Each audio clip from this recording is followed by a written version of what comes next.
बिस्मिल्लाहिर्रहमानिर्रहीम। Respected aspirants, अस्सलाम वालेकुम। रिस्पेक्टेड एस्पिरेंट्स, हम जो एग्ज़ाम है सीजे और एएसजे की, उसके लिए हम लोग जो है वो अपने पैरामीटर सेट कर रहे हैं प्रिपरेशन के लिए। पहले लेक्चर में हमने ये देखा कि हम जज क्यों बनना चाहते हैं, इसलिए ताकि हम उससे मोटिवेट हों। और दूसरे लेक्चर में हम लोगों ने सिलेबस को एनालाइज किया और ये जाना कि कौन कौन से सब्जेक्ट्स हैं, कितने पेपर्स हैं, मार्क्स हैं और पेपर में डिवीजन ऑफ क्वेश्चंस और टाइमिंग किस तरह से होती है, उसके बारे में उम्मीद करता हूँ कि आपने अपने नोट्स वगैरह बना लिए होंगे। आज बहुत इम्पोर्टेंट है, आज ये है फाइनलाइजिंग एग्जाम प्रेपरेशन पैरामीटर्स। मैं यानी एज ए सीजे एस्पिरेंट मैं आपको यानी फाइनलाइज करके चीज़ें शेयर कर रहा हूँ, तो आपका टाइम बच जाएगा। आप बजाय इसके कि आप खुद फाइनलाइज करें कि मैंने किस तरह तैयारी करनी है, तो वो एक पैरे में मैं आपको जो है वो बता दूंगा। ठीक है, तो स्टार्ट करते हैं। Thirdly, I decided to understand the paper pattern, recent exam criteria. For that, I arranged maximum past papers as exam is conducted by High Court. So, past paper for civil judges, departmental exam papers, especially to prepare High Court rules and order, were also a blessing for me. So I arrange the same. Link is given of all past papers in the description of this YouTube video. And after arranging those, I started to analyze them. ठीक है, for English Urdu GK I analyzed that said papers of CSS. I analyzed that said paper of CSS, that exam is of CSS and PMS level. So I decided to consult CSS and PMS past paper to understand the exam criteria for said papers. अच्छा, अब past papers जो हैं वो इसके लिए जो एक तो सिविल जज के जो रिसेंट पेपर हैं वो आपको लिंक में दे दिए गए हैं, प्लस आपको जो मेरे डिपार्टमेंटल एग्जाम हैं कोई 15-20 साल के वो दे दिए गए हैं, क्योंकि हाई कोर्ट पेपर लेती है और वहाँ उसमें high court rules and order के भी क्वेश्चंस हैं। तो आपको बड़ी मदद मिलेगी कि किस तरह से वो क्वेश्चन उसके अंदर पूछते हैं और उसी तरह का ही जो है वो क्या क्वेश्चन है। और जहाँ तक इंग्लिश उर्दू जीके की बात है, कुछ तो पास पेपर्स हैं और प्लस जो है चूंकि ये पेपर सीएसएस और पीएमएस लेवल का आता है, लिहाजा आप जो है वो क्या करेंगे कि सीएसएस और पीएमएस जो है उनके जो पास पेपर्स हैं उनको अगर आप देख लेंगे तो थोड़ा सा आपको उसका अंदाज़ा हो जाएगा कि वो पेपर्स जो हैं वो किस तरह से आते हैं। अच्छा, अब यहाँ पे ना थोड़ा सा मैं आपको इस चीज़ का भी कॉन्फिडेंस दिलाना चाह रहा हूँ कि अब आप हर चीज़ किसी की तरफ ना देखा करें। अब देखिए, फर्स्ट करें, अगर आपने वो पास पेपर्स लेने हैं तो हमारा बहुत सारा मटेरियल जो है वो गूगल ड्राइव के ऊपर पड़ा हुआ है, तो आपको उसका लिंक किसी तरीके से ले लें। मैंने इसकी डिस्क्रिप्शन में भी दे दिया है। अब आपने करना क्या है कि आपने उस लिंक के ऊपर जो है वो क्या करना है, आपने क्लिक करना है। ठीक है, और उसके बाद जो है वो उसके ऊपर जब आप उसके ऊपर आप जब क्लिक करेंगे,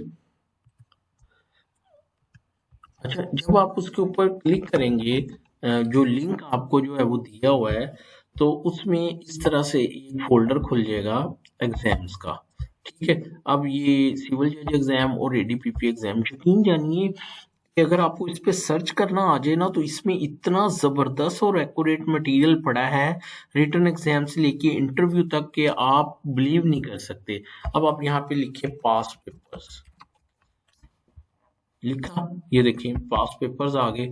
ये देखें, ये 2019 के पास पेपर, 2020 के, 2020 के, ये सॉल्व पेपर्स भी पड़े हैं। ये है सिविल जज एग्जाम डिपार्टमेंटल पेपर्स। इसके अंदर करें हाई कोर्ट, अब आप इसको किसी को भी खोलें तो ये लंबे चौड़े जो हैं वो हाई कोर्ट के जो है वो पास पेपर्स हैं। ठीक है, और यकीन जानिए आप इनको देखेंगे तो ये वही प्रोपोजिशनल टाइप क्वेश्चन या एमसीक्यूज टाइप क्वेश्चन हैं कि वो आपको इस एग्जाम के लिए बहुत हेल्पफुल होंगे।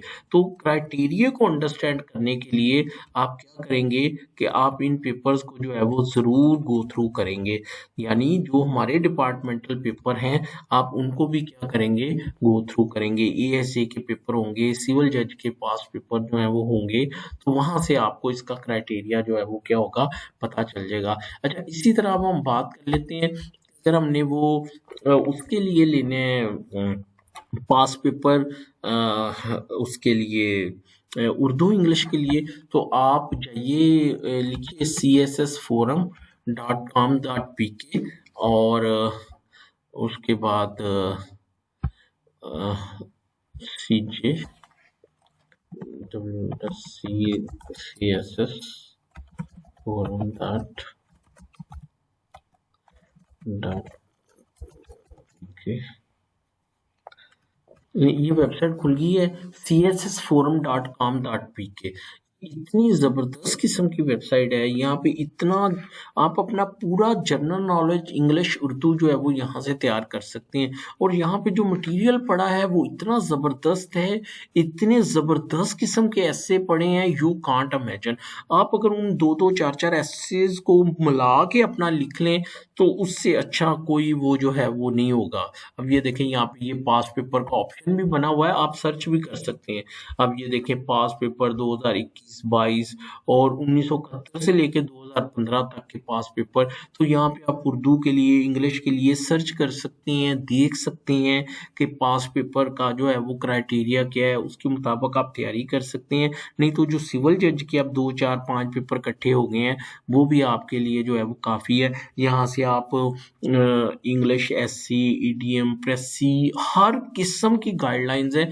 और सबसे बड़ी बात जो है ना वो ये है कि यहाँ पे जो गाइडलाइन देते हैं ना, वो सक्सेसफुल लोग हैं, ब्यूरोक्रेट्स हैं, वो कामयाब हो चुके हैं। वो जो आपको ट्रिक और तरीका बताते हैं ना, वो कोई और नहीं बता सकता, वो शायद कोई एकेडमी वाला भी ना बता सके। तो दैट इज़ वाई मैं अगर आज जज हूँ तो इस वेबसाइट ने मेरी सक्सेस में बहुत रोल प्ले किया है। तो प्लीज़ आप थोड़ा सा टाइम लगा के, हो सकता है इसमें आपको एक लॉगिन बनाना पड़े। आप इसको जब थ्रैश आउट करेंगे, आप जब इसके अंदर सर्च करेंगे, मसलन मैं कुछ सर्च करता हूँ इसके अंदर, अच्छा इवन लॉ के बारे में, देखिए मैं लिखता हूँ इंग्लिश ऐसे, फर्ज कर लें इंग्लिश ऐसे, अब देखें इतने ज़बरदस्त किस्म के वो इंग्लिश ऐसे आपके सामने आ जाएंगे। ठीक है, हर किस्म की असिस्टेंस आ जाएगी आपको। इंग्लिश ऐसे 2021 ये कर लें, जो हॉट टॉपिक होंगे वो सारे के सारे आपके पास आ जाएंगे। जो पास पेपर हैं वो आपके सामने आ जाएंगे। ये देखें, ये कोई पेपर आया भी है इस तरह का ना, कोविड-19 के ऊपर पूछा है उन्होंने। ठीक है, तो दैट इज़ वाई कि यहाँ से आपको बहुत हेल्प मिल सकती है। आप प्लीज़ इसको बिल्कुल इग्नोर ना करें और इस वेबसाइट से आप जो है इसको थारोली जो है वो आप क्या करें, थ्रैश आउट करें। तो मैं बताना ये चाह रहा था कि आप खुद लोग इसको करें। ले जी, अब आपने पास पेपर अरेंज कर लिए, आपने उसका क्या किया कि आपने उसका प्रिंट ले लिया। अब उसके बाद मैंने, बाबर नदीम ने उसको थ्रैश आउट किया और क्या मैंने उसमें मैंने क्या पाया, अ, मैंने क्या पाया, ये आ गया। ठीक है, ले जी, फोर्थली फॉर लॉ पेपर्स, अब बड़ा इंपॉर्टेंट है, ये डिसाइसिव है, देखिएगा।